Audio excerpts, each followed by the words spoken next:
दोस्तों, बच्चों से लेकर बूढ़ों तक हर इंसान अपनी पलकें झपकाता है, जो कि नॉर्मल सी बात है।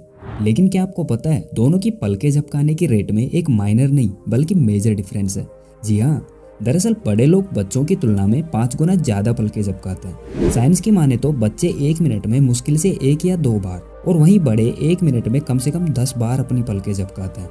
और आपको यह जानकर हैरानी होगी कि एक इंसान अपने पूरे जीवन में 1000 या लाख नहीं बल्कि 500 बिलियन से भी ज्यादा स्पर्म प्रोड्यूस करता है ना अमेजिंग।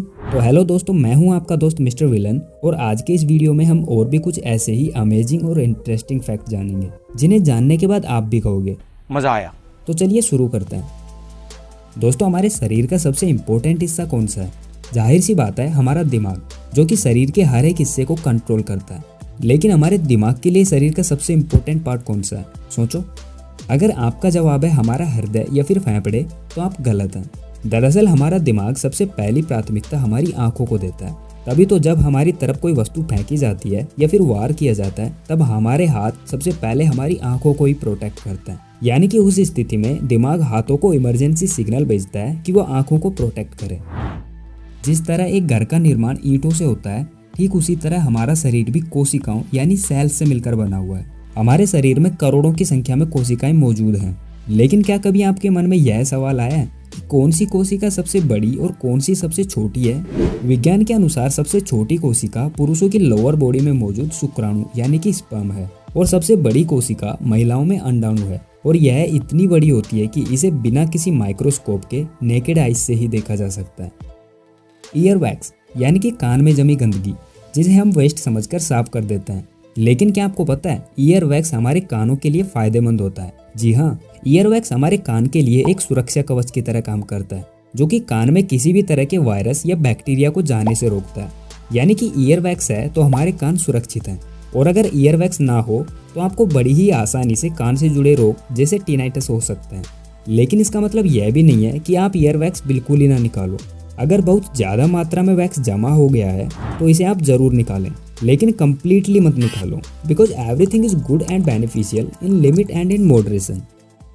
दोस्तों, आपको तो यह पता ही होगा कि इंसान वर्टिकली 18 से 20 साल की उम्र तक बढ़ता है, या फिर यूं कहें कि एक व्यक्ति की हाइट 18 से 20 साल तक ही बढ़ती है। और इसी तरह शरीर के अलग अलग अंगों के बढ़ने की भी एक डेडलाइन होती है। लेकिन क्या आपको पता है, हमारे शरीर में कुछ ऐसे अंग भी हैं जो बढ़ना कभी बंद नहीं करते। फिर चाहे आप 20 साल के हों या फिर 50 साल के या फिर 80 साल के ही क्यों ना हो जाओ, ये हमेशा बढ़ते ही रहते हैं। दरअसल हमारे कान और नाक के बढ़ने की कोई डेडलाइन नहीं होती है, ये हमेशा बढ़ते ही रहते हैं। और इसी के विपरीत हमारी आंखें हैं, जो कभी ग्रोथ नहीं करती। मतलब ये जितनी बड़ी पैदा होने के वक्त होती है, बुढ़ापे तक भी उतनी ही रहती हैं। तभी तो बच्चों की आंखें हमें बड़ी लगती हैं, क्योंकि उनका फेस छोटा होता है। दोस्तों, शरीर के हर अंग को जिंदा रखने के लिए हमें ऑक्सीजन की जरूरत होती है। बिना ऑक्सीजन के शरीर सरवाइव नहीं कर सकता है, और कम ऑक्सीजन के कारण अस्थमा जैसी जानलेवा बीमारियां भी हो जाती हैं। मतलब ऑक्सीजन बहुत जरूरी है और शरीर के अंगों तक ब्लड के थ्रू पहुंचती है। पर क्या हो अगर मैं आपके शरीर में एक ऐसा अंग बताऊं जहां ब्लड पहुंचता ही नहीं है, तो फिर उसे ऑक्सीजन कैसे मिलती है? दरअसल मैं बात कर रहा हूँ आंख में मौजूद कॉर्निया की। कॉर्निया ऑक्सीजन सीधे ही वायु से लेता है, विदाउट हेल्प ऑफ ब्लड। डर एक ऐसी चीज है जिससे हर इंसान कभी ना कभी जरूर परेशान होता है। और जानते हो, ज्यादातर डर साइकोलॉजिकल होते हैं, जिनका रियलिटी से कोई भी लेना देना नहीं होता।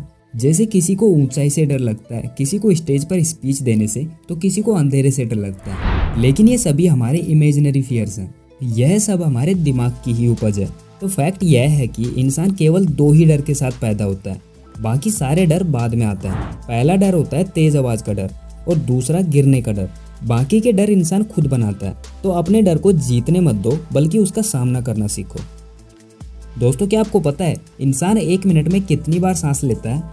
जवाब है 12 से 16 बार। वहीं कछुआ 1 मिनट में 4 बार ही सांस लेता है। और कछुए की लंबी उम्र का राज भी यही है। एक कछुआ एवरेज 300 से 400 साल तक जीता है, और कुत्ता 1 मिनट में लगभग 60 बार सांस लेता है, और उसकी मैक्सिमम एज 10 से 15 साल ही होती है। इसलिए अपने सांस लेने की प्रक्रिया को अच्छा बनाने के लिए अनुलोम विलोम और प्राणायाम करें, और लंबी गहरी सांस लें। दोस्तों, अगर हम कोई भी चीज देख पाते हैं तो उसकी वजह है लाइट यानी कि प्रकाश जब किसी वस्तु पर पड़ता है तो उससे परावर्तित होकर हमारी आंखों तक आता है, जिससे उस वस्तु की इमेज हमारे रेटिना पर बनती है, और इसी तरह हमें कोई वस्तु दिखाई पड़ती है। लेकिन क्या आप जानते हो हमारे शरीर का भी खुद का एक प्रकाश होता है। जी हाँ, हमारी बॉडी भी लाइट एमिट कर रही है, पर वो हमें दिखाई नहीं देती क्योंकि उसकी इंटेंसिटी हमारी आइज की सेंसिटिविटी से 1000 गुना कम है। दोस्तों, आपने अक्सर यह सुना होगा कि आमाशय भोजन के पाचन के लिए अलग अलग एंजाइम और एसिड रिलीज करता है, जैसे कि HCl हाइड्रोक्लोरिक एसिड। और यह एसिड इतना पावरफुल होता है कि एक लोहे की कील को भी गला सकता है। लेकिन फिर ये हमारे शरीर को नुकसान क्यों नहीं पहुंचाता? क्योंकि आमाशय में श्लेष्मा यानी कि म्यूकस की परत होती है, जो कि एक सुरक्षा कवच का काम करती है। It's amazing, isn't it? जब हमारे घर में कुछ स्वादिष्ट बनता है तो हमें उसकी खुशबू से ही पता चल जाता है। और कभी कभी कुछ स्मेल्स के साथ हमारी कुछ यादें भी जुड़ी होती हैं, जैसे कि चाय या कॉफी की खुशबू के साथ किसी रोमांटिक डेट की यादें या फिर कुछ और। लेकिन क्या आपको पता है, हमारी नाक 1 ट्रिलियन से भी अधिक अलग अलग गंधों को पहचान सकती है। यह सच में अनबिलीवेबल है। इसके अलावा हमारे दिमाग का वह हिस्सा जो अलग अलग स्मेल्स को प्रोसेस करता है, वह यादों और भावनाओं के लिए जिम्मेदार हिस्से के पास जुड़ा होता है। और यही कारण है कि कुछ स्मेल्स हमारी मजबूत यादों या भावनाओं को ट्रिगर करती हैं। और अगर आप चाहें तो कमेंट करके बता भी सकते हैं कि कौन सी स्मेल आपकी किस याद या फीलिंग से जुड़ी हुई है। तो दोस्तों, वीडियो अगर पसंद आया तो लाइक और शेयर जरूर करना, और आगे भी ऐसे ही नॉलेजेबल और इंटरेस्टिंग वीडियोस देखते रहने के लिए चैनल को सब्सक्राइब करना ना भूलें। तो मिलता हूँ अगले हफ्ते एक और ऐसे ही अमेजिंग वीडियो के साथ। Till then stay curious and keep learning.